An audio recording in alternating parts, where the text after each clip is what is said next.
성도 여러분 안녕하십니까? 네, 모두 반갑습니다. 지난번에도 여러분들께 말씀을 드렸습니다만 이렇게 격주로 여러분들 뵈니까 뵐 때마다 더 반가운 생각이 듭니다. 그래서 여러분들 한 분 한 분 우리 교회에서 말씀 전하며 또 여러분들께 봉사할 수 있게 된 것을 늘 하나님께 감사하고 있습니다. 저희가 계속해서 사도행전 말씀을 공부하고 있죠. 저희가 지지난주에 사도행전 14장을 공부를 했고요. 오늘은 저희가 사도행전 15장을 공부할 차례인데요. 저희가 사도행전 15장을 보시기 전에 창세기에서 오늘 말씀을 시작하도록 하겠습니다. 창세기 12장을 보시면은 하나님께서 아브라함을 부르시는 장면이 나와 있습니다. 다 같이 성경의 첫 번째 책 창세기 12장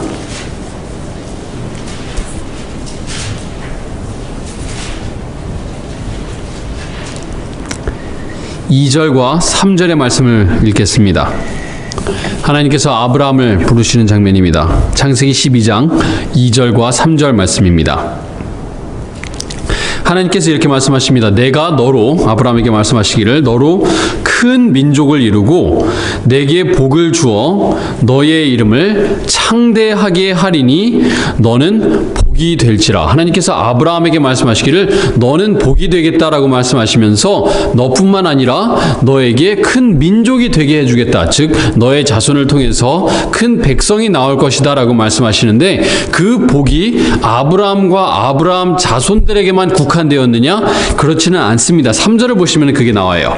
너를 축복하는 자에게는 내가 복을 내리고 너를 저주하는 자에게는 내가 저주하리니 땅의 모든 족속이 너로 말미암아 복을 얻을 것이라 하신지라. 자, 하나님께서 아브라함에게 약속하시기를 내가 너로 큰 민족이 되게 하겠고 내가 복을 너에게 주겠다라고 말씀하시는데, 그 복이 아브라함과 아브라함을 통해서 나오는 민족에게만 국한되는 것이 아니라 너를 통해서 모든 민족들이 축복을 받게 해주겠다라고 하나님께서는 아브라함에게 말씀하셨습니다.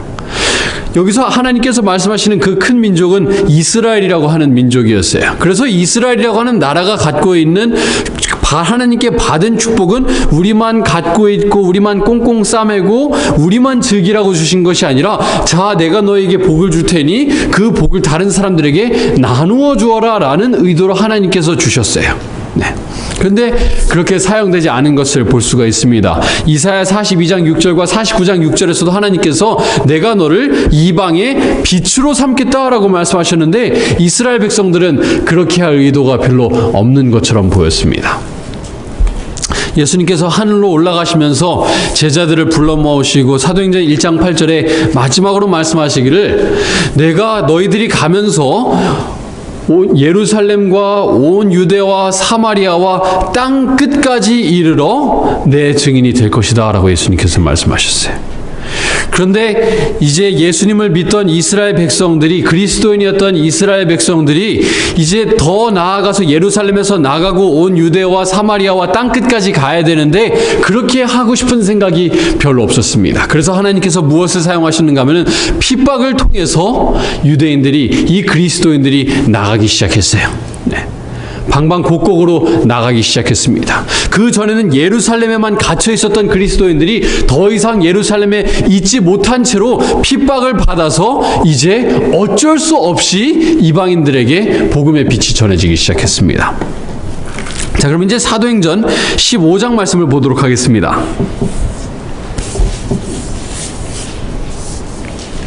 사도행전 15장 1절 말씀입니다.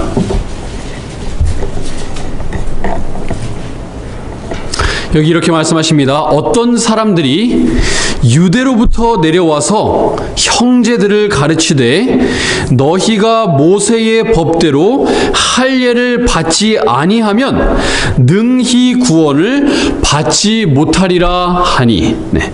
14장까지 보시면은 이제 바울과 바나바가 이방인들에게 전도를 아주 성공적으로 한 장면이 나와 있습니다. 그런데 바울과 바나바가 전도한 그 이방인들에게 어떤 유대인들이 와서 말하기를, 자, 너희 그리스도인 되었지? 그리고 너희 구원받고 싶지? 그러면 너희가 더 해야 되는 것이 있는데 그것은 무엇인가 하면 너희가 할례를 받아야 된다라고 얘기를 했습니다. 네.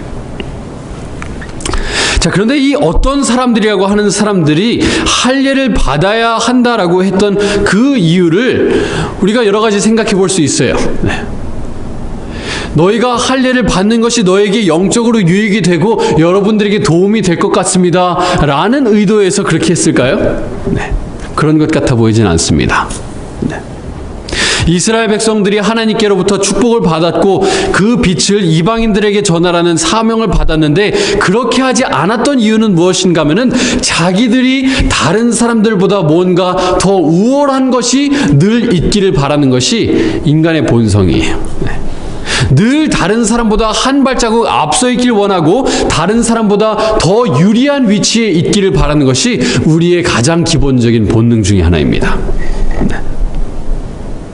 그래서 여기 나와 있는 어떤 유대인들은 이 그리스도 교회에 들어오는 새로운 이방인들에게 어떻게 해서든 축복을 하나 더 나눠주기 위해서 여러분은 할례 받으셔야 됩니다. 그런 의도가 아니라 자기들의 유대인이라고 하는 그 특권 계층에 있는데 거기 들어오는 것을 조금이라도 어렵게 장벽을 만들기 위해서 이 사람들은 말하기를 여러분 할례 받으셔야 됩니다. 그렇지 않으면 너네 구원 못 받아. 하나의 장벽을 만들어서 자기들이 가지고 있는 그 유리함을 조금이라도 더 유지하고 싶었던 것이 이 사람들의 마음이었습니다. 오늘 이 시간 저희가 좀 할례에 대해서 생각을 해보겠습니다. 저희가 할례에 대해서 로마서 말씀을 공부하면서 몇 번을 봤었고요. 창세기를 보면서도 봤습니다만 다시 한번 좀 복습하는 시간을 가지도록 하겠습니다. 여러분 다 같이 창세기 17장 말씀을 보겠습니다. 창세기 17장 말씀입니다. 성경의 첫 번째 책 창세기 17장의 말씀입니다.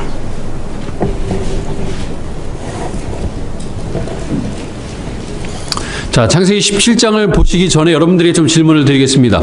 여러분, 십계명은 영원한 계명인가요? 아니면은 나중에 좀 바뀌는 계명인가요? 나중에 바뀌지 않지요. 영원한 계명입니다. 자, 그러면 하나님께서 이 세상을 창조하셨을 때 십계명의 원칙들이 있었나요? 없었나요? 네. 너는 나 외에는 다른 신들을 내게 있게 말지니라. 그 원칙이 있었습니까? 없었습니까? 네. 물론 돌 비석에 새겨지진 않았습니다만은 하나님께서 그 모든 원칙을 하나님께서 첫 사람들 아담과 하와에게 주셨습니다. 그 중에 하나인 특별히 안식일은 창세기 2장에 특별히 나와 있어요. 하나님께서 쉬셨다. 그렇죠? 그렇게 나와 있습니다. 자, 그래서 십계명은 하나님께서 태초부터 정하셔서 변하지 않는 것인데, 자, 할례라고 하는 것은 하나님께서 나중에 사람들에게 주신 것입니까? 아니면 원래부터 있던 원칙입니까? 십계명처럼 영원한 계명이에요? 아니면은 하나님께서 이제 나중에 사람들의 죄 때문에 주신 겁니까? 네, 나중에 사람들의 죄 때문에 주신 거예요. 자, 창세기 17장 말씀을 보겠습니다. 창세기 17장에 할례가 처음으로 나옵니다. 네. 창세기 17장 1절 말씀입니다. 아브라함이 99세 때에 여호와께서 아브라함에게 나타나서 이르시되. 네. 아브라함이 몇 세였습니까? 이때? 99세였어요. 아브라함이 이삭을 몇 살 때 낳았죠? 몇 세 때 낳았죠? 100세 때 나왔습니다. 100세 때. 지금 여기 17장에서 아브라함은 몇 살이라고요? 99세예요. 무슨 말인가 하면은 지금 아브라함이 이삭을 막 갖기 전이에요. 네. 자,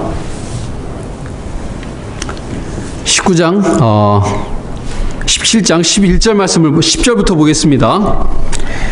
너희 중 남자는 다 할례를 받으라. 이것이 나와 너희와 너희 후손 사이에 지킬 내 언약이니라. 너희는 포피를 베어라.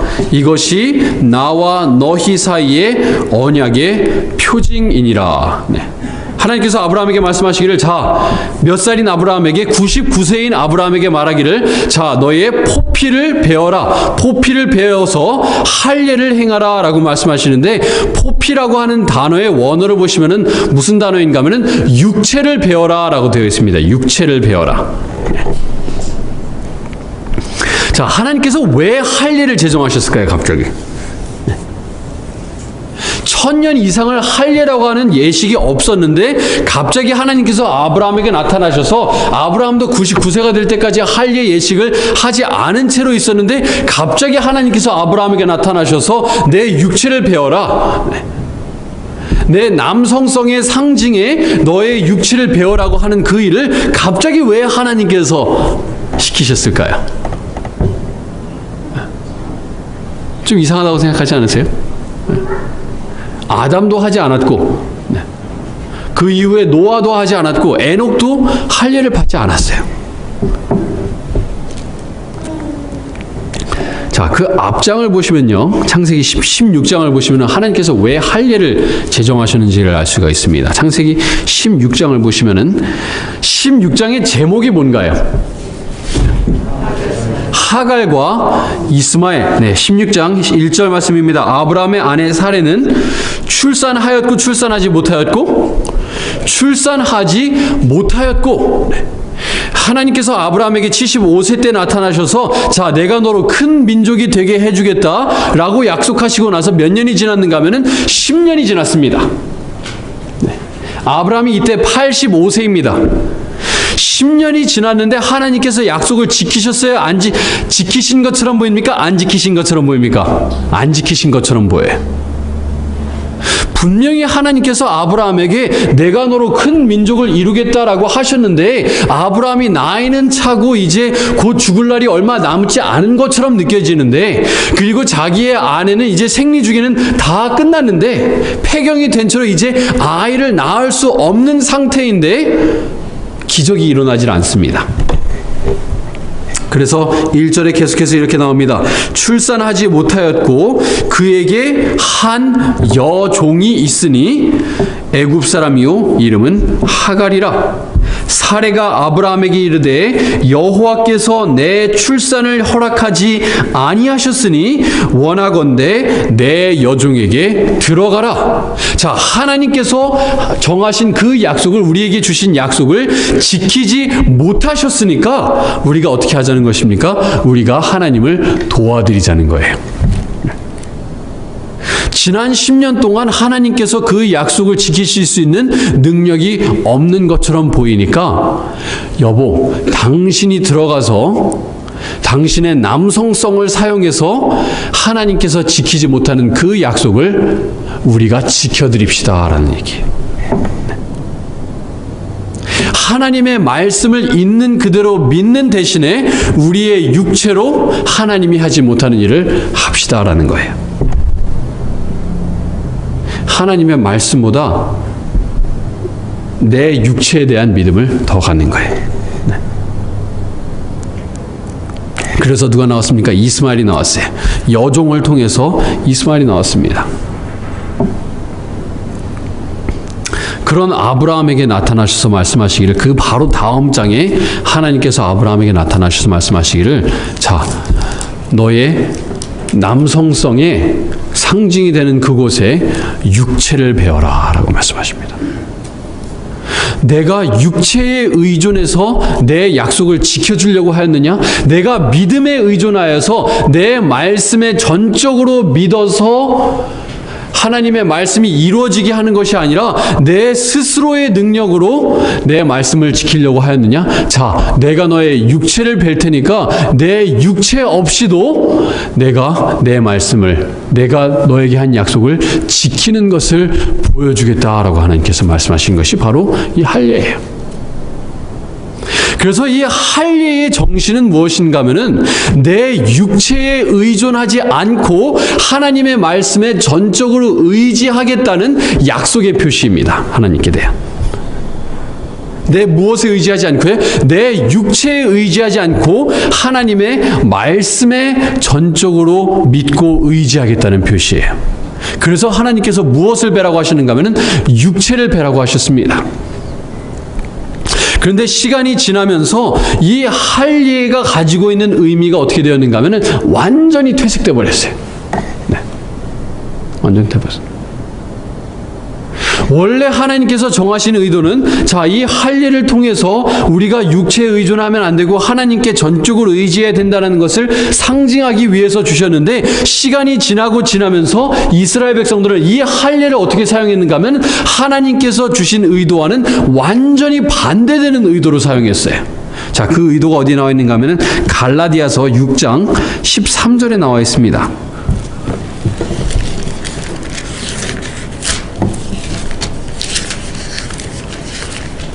갈라디아서 6장 12절부터 저희가 보겠습니다.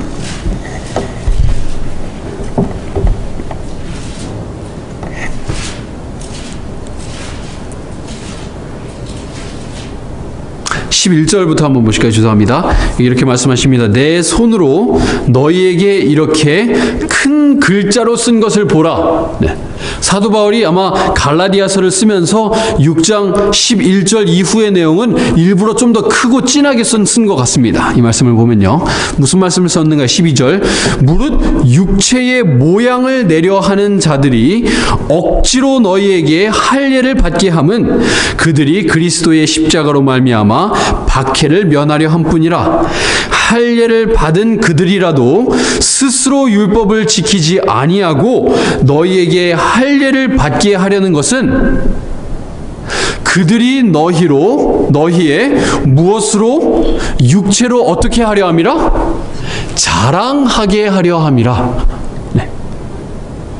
원래 할례가 가지고 있는 정신은 육체를 자랑하는 정신을 완전히 저버리고 하나님에게 전적으로 의지하려게 하는 정신이 할례가 가지고 있는 정신인데, 시간이 지나면서 할례가 어떻게 됐어요? 내 육체를 드러내는, 나는 유대인이다, 하나님께서 나를 선택하셨다, 육체로 유대인이 된 나를 하나님께서 나를 특별히 여기셨다. 할례가 무엇하는 도구가 되었는가 하면 육체를 자랑하는 도구가 되어버렸어요. 그래서 빌립보서에서는 무엇이라고 얘기하는가? 네. 갈라디아서 다음에 에베소서, 다음에 빌립보서입니다. 빌립보서 3장 3절의 말씀을 보겠습니다. 빌립보서 3장 3절의 말씀입니다.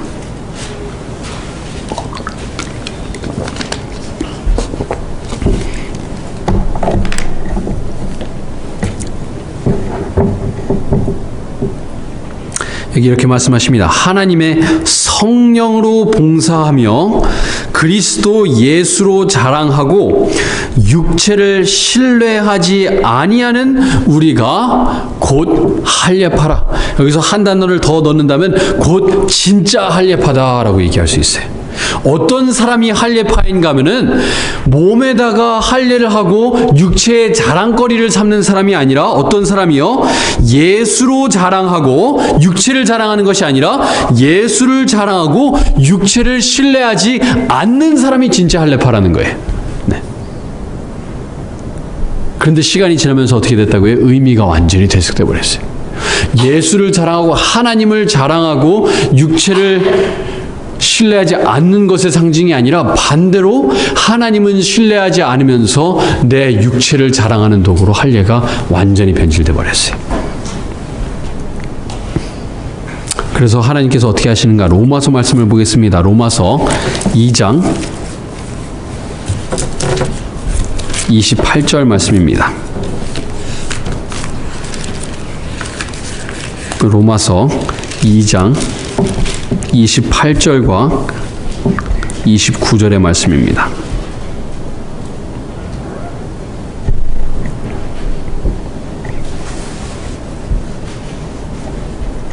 무릇 표면적 유대인이 아니요 표면적 육신의 할례가 아니니라. 네.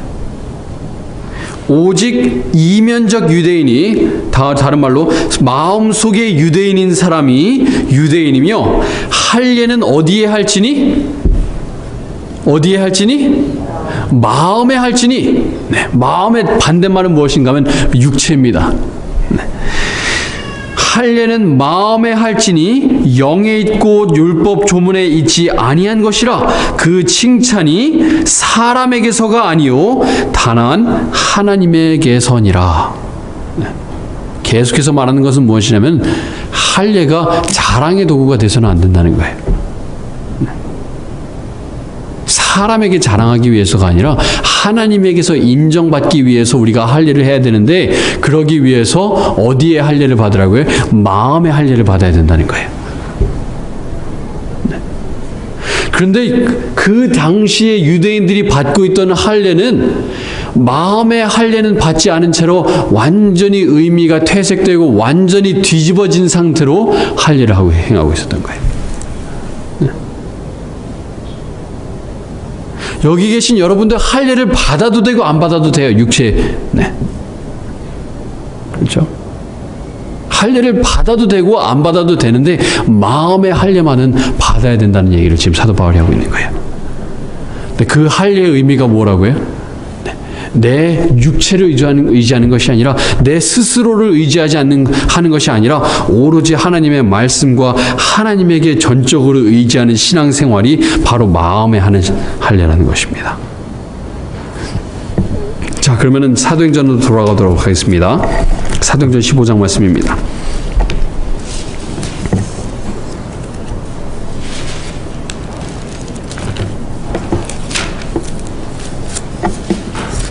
사도행전 15장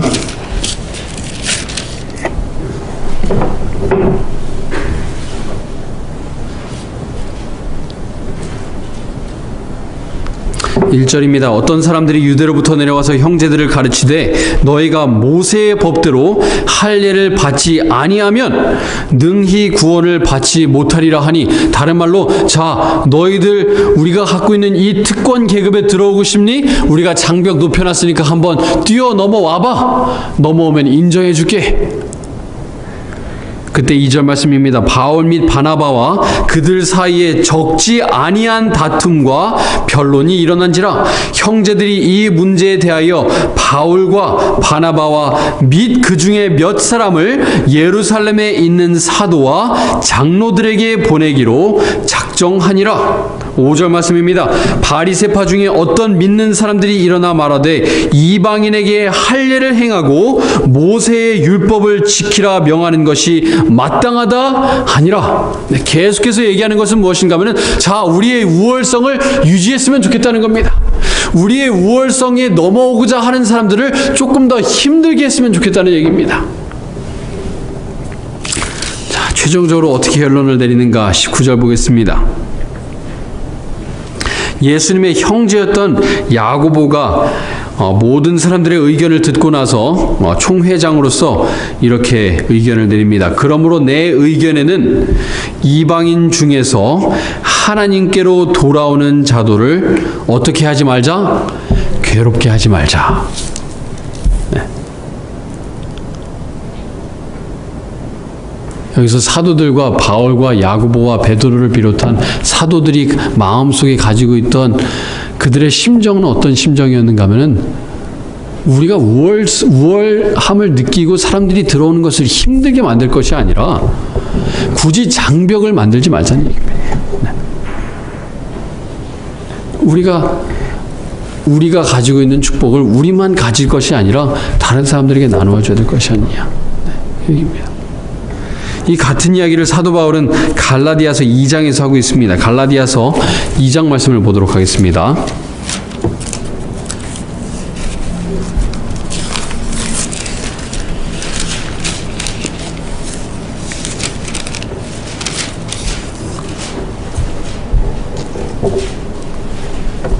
갈라디아서 2장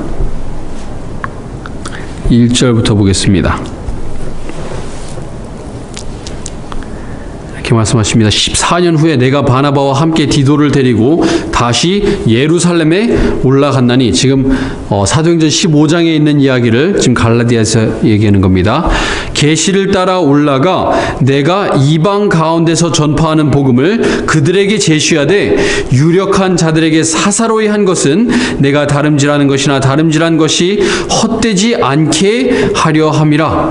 그러나 나와 함께 있는 헬라인 디도까지도 억지로 할례를 받게 하지 아니하였으니 이는 가만히 들어온 거짓 형제들 때문이라. 그들이 가만히 들어온 것은 그리스도 예수 안에서 우리가 가진 자유를 엿보고 우리를 무엇으로 삼고자 함이로되 종으로 삼고자 함이로되.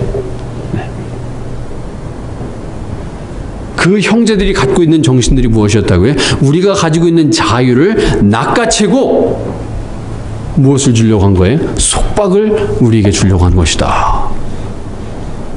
자, 그 얘기가 무슨 얘기인가? 갈라디아서 4장을 보시면 이 말씀이 무슨 말인지 이해가 됩니다. 갈라디아서 4장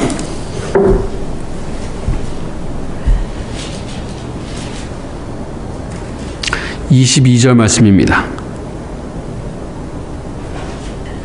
기록된 바 아브라함에게 두 아들이 있으니 하나는 여종에게서 하나는 자유 있는 여자에게서 났다 하였으며 여종에게서는 육체를 따라 났고 자유 있는 여자에게서는 약속으로 말미암았느니라. 자, 무슨 얘기인지 한번 좀 살펴보겠습니다. 지금 이스마엘과 이삭의 이야기입니다. 하갈과 사라를 통해서 나온 자식들의 이야기예요. 하갈은 무엇을 따라 낳는가 하면은 자기의 육체에 의존해서 자기가 가지고 있는 능력에 의존해서 누구를 낳았는가 하면은 이스마엘을 낳았어요. 그런데 이삭은 그렇게 낳지 않았습니다. 자기의 남성성의 상징이 상처를 받았을 때 누구를 가졌는가 하면 이삭을 가지게 되었어요. 완전히 폐경이 된 여자에게서 낳은 아들이 누군가 하면 이삭이었어요. 완전히 불가능한 상황 속에서 낳은 아들이 누군가? 바로 이삭이었습니다. 다른 말로 하나님의 약속 때문에, 믿음 때문에 태어난 아들이 누구였는가? 이삭이었다는 얘기입니다. 그래서 최종적으로 얻은 것은 무엇인가? 자기가 육체에 의존했을 때 나온 것은 누구였어요? 이스마엘이었습니다. 이스마엘은 누구의 자식이에요? 종의 자식입니다. 하나님을 믿었을 때 낳았던 아들은 누구입니까? 이삭이에요. 이삭은 누구의 자식이에요? 자유자의 자식이에요.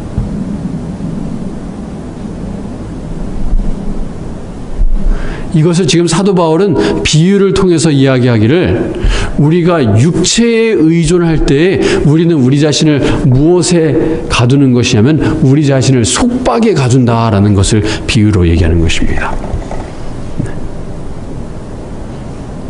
할례를 주장하던 사람들이 얘기하는 것은 그거예요. 여러분의 육체에 의존해서 구원받으라는 겁니다. 우리가 가지고 있는 자유를 어떻게 하는 사람들이? 속박에 넣으려고 하는 사람들이라는 거예요. 이것을 통해서 내가 육체를 통해서 뭔가 좋은 것을 얻을 수 있는 것처럼 생각이 되어갖고 육체에 의존했더니 무엇밖에 얻은 것이 없어요? 속박밖에 얻은 것이 없다는 겁니다. 그런데 하나님의 말씀을 지키는 것이 완전히 불가능해 보였을 때, 하나님의 약속을 믿는 것이 도저히 아무런 가능성이 없는 것처럼 보였을 때 하나님을 믿었더니 무엇이 나왔어요? 자유자가 나왔어요.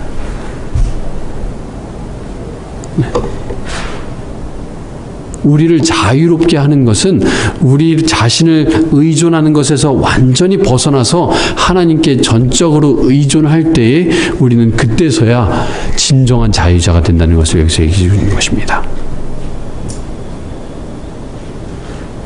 계속해서 보겠습니다. 25절 말씀입니다. 이 하갈은 아라비아에 있는 신의 산으로서 지금 있는 예루살렘과 같은 곳이니 그가 그 자녀들과 더불어 종노릇하고 오직 위에 있는 예루살렘은 자유자니 곧 우리 어머니라. 28절입니다. 형제들아 너희는 이삭과 같이 약속의 자녀라. 그러나 그때의 육체를 따라 난 자가 성령을 따라 난 자를 박해한 것 같이 이제도 그러하도다. 그러나 성경이 무엇을 말하느냐? 여종과 그 아들을 어떻게 하라? 내쫓으라. 무슨 얘기입니까? 육체에 의존하고자 하는 우리의 마음을 계속해서 버려야 된다는 거예요. 내 자신이 하나님 앞에 내세울 것이 있다는 그 생각을 계속해서 저버려야 된다는 얘기예요. 그게 우리의 본능이에요. 우리가 믿음으로 조금 자라나고 나면은 내가 하나님 앞에 조금 내세울 게 있구나.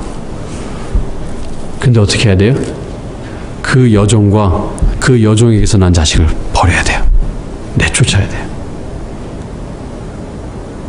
내 육체에 뭔가 의존해서 하나님 앞에 내세울 것이 있다는 생각을 계속해서 저버리지 않으면은 우리는 무엇 속에 사는 사람인가 하면 속박 속에 사는 사람입니다.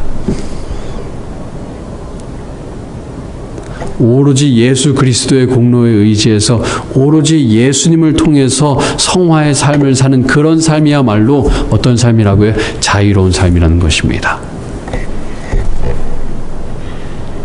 사랑하는 성도님 여러분, 우리의 본능대로 살아가지 않으시길 간절히 바랍니다. 내 육체에 의존하고자 하는 내 기본적인 습성대로 살아갈 것이 아니라 오로지 예수 그리스도에게 전적으로 의지해서 하나님께서 약속하셨으면 하나님의 방법대로 지키시겠다는 그 말씀을 믿고 전적으로 의지하셔서 그 말씀대로 순종하시는 여러분과 제가 되길 바라면서 오늘 말씀 줄이도록 하겠습니다.